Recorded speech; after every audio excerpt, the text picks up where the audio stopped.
मी Dharkar S Chhatrapati Shivaji Vidyalaya Vashi. आज आपण इयत्ता 9वीच्या मराठी पाठ्यपुस्तकातील या झोपडीत माझ्या ही कविता पाहणार आहोत। या कवितेचे कवी राष्ट्रसंत श्री तुकडोजी महाराज आहेत। तुकडोजी महाराजांचा ग्रामगीता हा ग्रंथ अतिशय प्रसिद्ध झालेला आहे। या कवितेमध्ये सुख आणि दुःख या मानवी मनाच्या भावना आहेत याचं वर्णन कवीने केलेलं आहे। राजा सजी महाली सौखे कधी मिळाली, ती सर्व प्राप्त झाली या झोपडीत माझ्या। भूमीवरी पडावे ताऱ्यांकडे पहावे, प्रभुनाम नित्य गावे या झोपडीत माझ्या।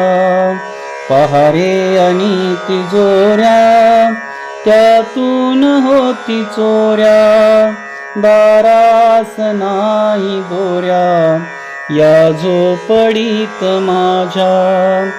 जातात या महाला मज्जा व शब्द आला, भीती न यावयाला या झोपडीत माझ्या। महाली मऊ बिछाने कंदील श्यामदाने, आम्हा जमीन माने या झोपडीत माझ्या। येता तरी सुखे या जाता तरी सुखे जा, कोणावरी न बोजा या झोपडीत माझ्या। पाहुनी सौख्य माते देवेंद्र तोही लाजे, शांती सदा विराजे या झोपडीत माझ्या।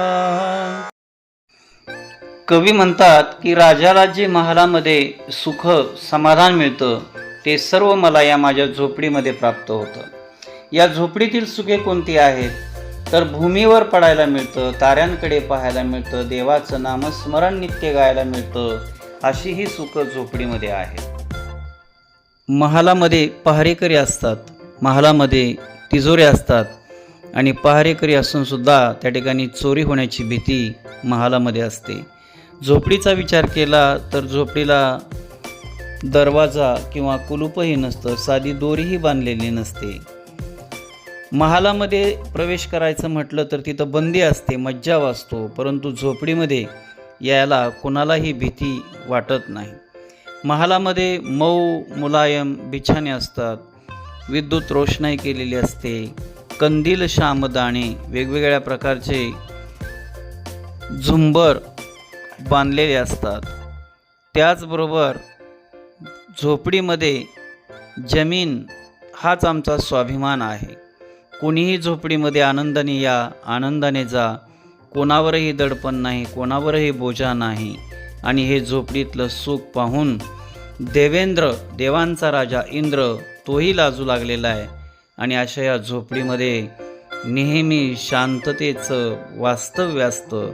अशा प्रकारे झोपडीतील सुखाचं वर्णन राष्ट्रसंत श्री तुकडोजी महाराज यांनी केलेलं आहे।